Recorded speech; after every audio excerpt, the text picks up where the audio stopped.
All right, everyone is freaking out about this image. This is the Pillars of Creation, which is part of the Eagle Nebula, and this was just recently released by the Webb Telescope. This isn't the first time we've taken this image by either Hubble or the Webb Telescope, but this is new and it's got an amazing set of detail. Look at this thing. Just look at this. This is incredible. So this is the image directly from the Flickr account of the Webb Telescope. If you're seeing some stuff online, you a couple of them came from the Hubble Telescope, and I've noticed they're doing a full article on their images about this from the Hubble Telescope. I really think that's funny. So always go to the primary source. Flickr account. I'm not any kind of affiliate of Flickr or whatever. I'm just telling you.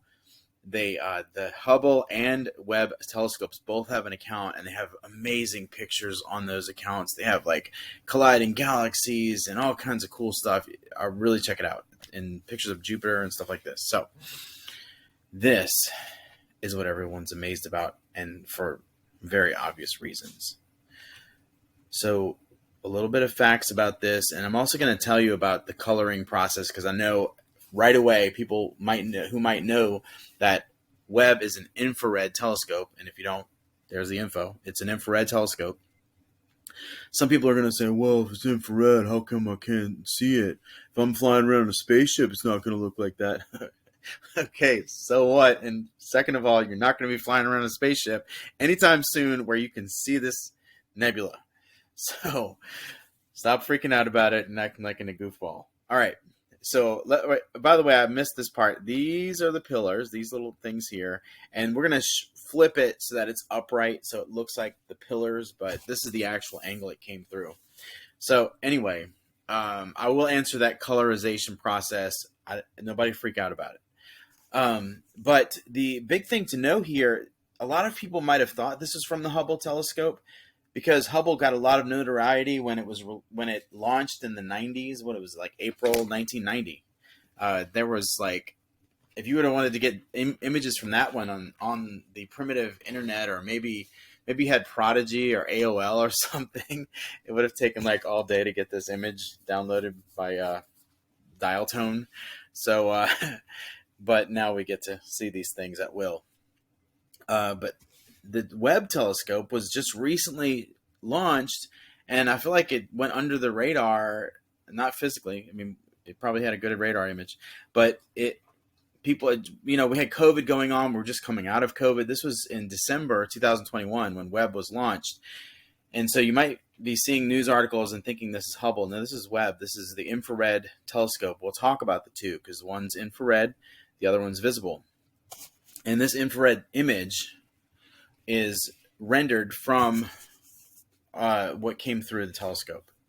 So let's show you the side-by-side comparison of a Hubble image of the Pillars of Creation and the Webb image on the right, which has now been tilted upright, so it looks like pillars. So their little cell phone image is tilted. I don't know if anyone noticed that. It kind of looks like a cell phone picture. I don't know why they did that. It's pretty funny, actually. It's very modern of them to do that. So the left is Hubble. This is a visible spectrum image, mostly visible. It's a little bit of rendering from the outside of the visible spectrum. You can see some of the main stars, and you can see the pillars are kind of reddish in this image, and there's kind of a cloud cover, it looks like, of other gases and things like that that are visible, that are shining through in the visible spectrum. And there is a layering process that even makes the visible image that we're looking at on the left. So on the right, we see the same thing, but look at all the stars. Look at the amount of stars. It's almost unquantifiable just in that little snippet of space. It's incredible. And there's star clusters. You see the star cluster of 4 here, another star cluster here, a major star here, and I'm sure you can look all these up and find out what they are. But both of these are beautiful images. Both incredible. It's just so incredible that we get to enjoy this. So while we're looking at this, the left image, Hubble, right image from the Webb, not the Webb, but Webb Telescope, James Webb Telescope. So even in the visible spectrum image, there is some layering going on. There's a magnitude image that's mostly black and white. Then it comes through a red filter, then a green filter, and so on. And each of these filters are added in and layered on top of each other. Otherwise, your resolution would be crap if you try to mix it all together. And that makes the image. And there's probably a little bit of other colorizing happening if there's some infrared aspects and ultraviolet. So I don't want anyone freaking out about this being colorized, so to speak. Let's first of all enjoy the image. And second of all, understand our capabilities. Where our eyes do not see this.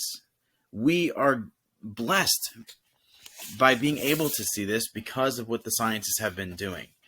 We are grateful to the decades of science research that enabled this image for us to see. If you the same way that we have trouble conceptualizing infinity or large numbers or very, very small numbers, we have to work with analogies. Well, same thing here. This is a rendering. So even our eyes, by the way, do that. We don't mix everything together. We have specific receptors for each wavelength, and then we put it together. Televisions do that too. So anyway, that was a little side note, but I want everybody to understand, yeah, that's a coloring process. Now on the infrared, since we couldn't see this image at all with the naked eye, what they do is they've assigned colors in our visible spectrum to the various wavelengths, whether it's something that a specific compound might be assigned green, a specific, let's say hydrogen or something might be a different color, and so on. I'm not exactly sure how this particular image was assigned. Again, you can look that up. This video isn't about the nitty details. I don't want to lose anyone. I want us to enjoy this. But the infrared spectrum is a very wide-ranging spectrum outside of our visible the visible spectrum. And so they've assigned the oranges that you see in the pillar, the blues, to different things. And it could have been based on the wavelength, maybe the frequency. The higher frequency was the blues and the lower frequency within infrared. So it's still relatively low frequency as far as visible light, but relative within that, they might have assigned the different colors or assigned them to specific gases and so on. But these are the side-by-side comparisons, and both are beautiful and amazing. I want to put them on my wall today. All right, let's go and look at the two telescopes. So here is Hubble on the left, Webb on the right. Hubble is visible, and I'm glad we get to talk about this because so many people just missed the Webb telescope when it happened.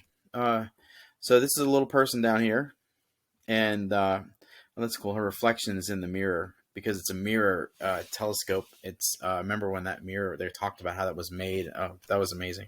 So captures light, goes into the mirror, reflects to the collector, and then that's where the image comes from.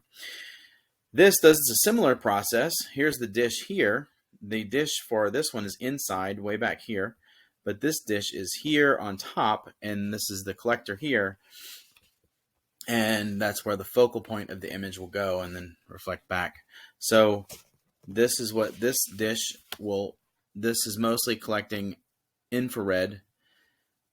Very different structure of this satellite. Both of them are several miles, over 350 miles out in the in space, and they can see all these images outside of our atmosphere. And this is just amazing that we can do this. So there's the two telescopes side by side. Nothing. Neither one's better than the other. They each have their own purpose. Radio telescopes have their own purpose. All right, let's go to the next thing. Now, this, believe it or not, Hubble also can do its little share of infrared, not too shabby. So this is the same left image as the image of the what we saw earlier of the visible spectrum. I'm sorry, I got distracted for a second. My cat decided to jump on me. So the left image is Hubble visible, but the right image is also Hubble because Hubble has its own infrared capabilities. So not too bad. It's getting all of these stars, the blanket of stars, and it's getting the star clusters that we saw earlier.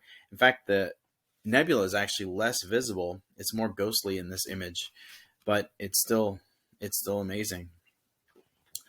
But this is as you go back to the Webb image. So this is the two there. We see a lot more blues. Let's go to our original. Wow, man, that's stunning. So let's enjoy this. This is a beautiful moment in astronomy. They have many of these. Please don't miss them. Like I said, subscribe to the Flickr accounts of both of these telescopes on NASA and everything else, and you get to see some amazing stuff.